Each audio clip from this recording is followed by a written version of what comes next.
कहने मेरे प्यारे साथियों, एक बार फिर से स्वागत है मेरे यूट्यूब चैनल जॉब की जानकारी। तो दोस्तों, जैसे कि आप जानते हैं कि बीएसएफ के द्वारा हेड कांस्टेबल मिनिस्ट्रियल और एएसआई स्टेनो की वैकेंसी आउट की गई थी।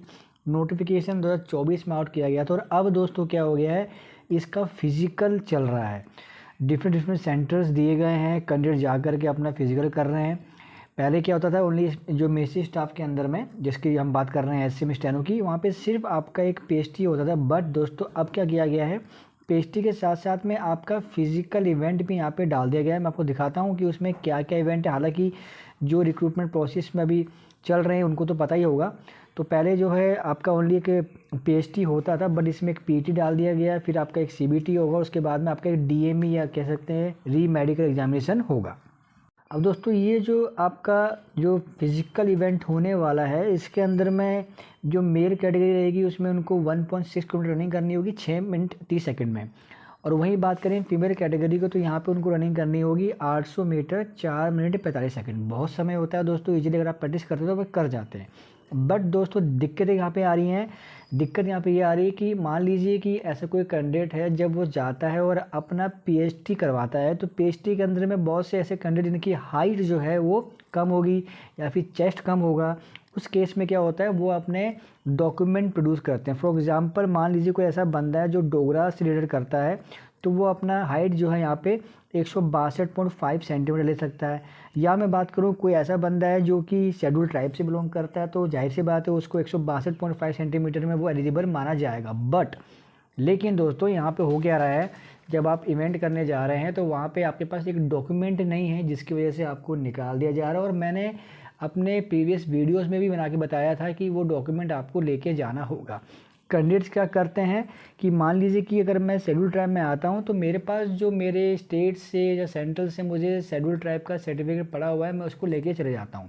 और यही सबसे बड़ी गलती हो जाती है। वो गलती क्या होती है मैं आपको बताने वाला हूँ। वीडियो को लास्ट देखिएगा, स्किप मत कीजिएगा, वरना ये जो रिक्रूटमेंट चल रहा है इसको इसके बाद तो छोड़िए, आगे आने वाले रिक्रूटमेंट में भी अगर आप जाएंगे तो कहीं ना कहीं आप अगर छूट लेना चाहेंगे हाइट में, चेस्ट में, और अगर आपके पास वो सर्टिफिकेट नहीं है तो यकीन मानिए आपको डिसक्वालीफाई कर दिया जाएगा। दोस्तों होता है क्या है, जो सर्टिफिकेट्स आप प्रोड्यूस करते हैं डेफिनेटली वो सर्टिफिकेट आपको देना होता है, बट आपको एक सर्टिफिकेट कह सकते हैं या फॉर्म कह सकते हैं वो भी प्रोड्यूस करना होता है। वो क्या होता है, जब आप किसी भी नोटिफिकेशन को देखते हैं तो आप सबसे नीचे आपने हमेशा स्क्रॉल डाउन करना है दोस्तों, ठीक है। और जब स्क्रॉल डाउन करेंगे तो आपको अभी देखिए नीचे डिफरेंट फॉर्म मिलेंगे। इन फॉर्म्स को आपने रीड आउट करना है। जैसे मान लीजिए कि ये सर्टिफिकेट है, form of certificate for SC/ST। तो दोस्तों मान लीजिए कोई ऐसा कैंडिडेट है जिसको SC/ST बिलोंग करता है और उसको हाइट में छूट चाहिए, तो उस कंडीशन में दोस्तों क्या होगा, आपको ये सर्टिफिकेट लेकर के जाना होगा। इसका प्रिंट आउट निकालना है इसी फॉर्मेट में, और ये आपने जो आपका जो साइनिंग अथॉरिटी है ये आपने करवाना, और इसी सर्टिफिकेट को आपको लेके जाना है। अगर आप ये सर्टिफिकेट नहीं लेके जाते हैं और आपके पास में पहले से बना हुआ है शेड्यूल कास्ट का या शेड्यूल ट्राइब का या OBC का सर्टिफिकेट पड़ा हुआ है, तो आपकी पात्रता रद्द कर दी जाएगी। ऐसे ही आगे चलेंगे दोस्तों तो आपको और भी सर्टिफिकेट देखने को मिल जाएंगे। देखिए नीचे स्क्रॉल डाउन करेंगे तो ये आ गया OBC का सर्टिफिकेट।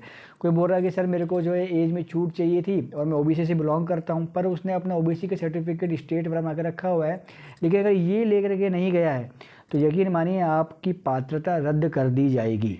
ऐसे ही आप नीचे स्क्रॉल डाउन करेंगे तो आपको और सर्टिफिकेट मिल जाएंगे। देखिए यहाँ पे साफ लिख दिया गया है कि ये सर्टिफिकेट है जिसके लिए इसको हाइट और चेस्ट में छूट चाहिए, तो आपको SC/ST सर्टिफिकेट लेके जाना ही पड़ेगा। साथ साथ में ये वाला सर्टिफिकेट भी आपको लेके जाना होगा दोस्तों। तो आपने इन चीज़ों का ध्यान रखना है। ये रिक्रूटमेंट चल रही है या फिर आगे आने वाली रिक्रूटमेंट हो, हमेशा से जो भी रिक्रूटमेंट आती है इसमें फॉर्म दिए जाते हैं, उनका एक सेपरेट नाम दिया जाता है, Annexure 4, Annexure 1, Annexure 2।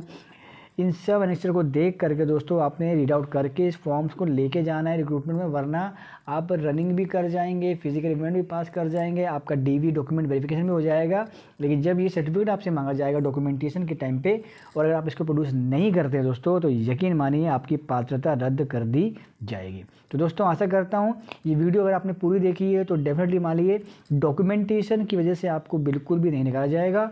और ये वीडियो आप ज़्यादा शेयर भी कर दीजिएगा। कोई ऐसे कैंडिडेट जो अभी अवेयर नहीं है, जिनका रिक्रूटमेंट प्रोसेस चल रहा है, अभी जाकर के वो रिक्रूटमेंट में जाने वाले हैं, उनका PhD और PT होने वाला है, तो उनसे ये गलती ना हो जाए और वो किसी डॉक्यूमेंट की कमी की वजह से रिक्रूटमेंट प्रोसेस से डिस्क्वालीफाई ना हो जाए। तो दोस्तों ऐसे ही इन्फॉर्मेटिव जाता रहूँगा, पहली बार आए हैं चैनल को सब्सक्राइब कर लीजिएगा। मिलेंगे नेक्स्ट अपडेट वीडियो के साथ, जब तक के लिए नमस्कार मेरे प्यारे साथियों।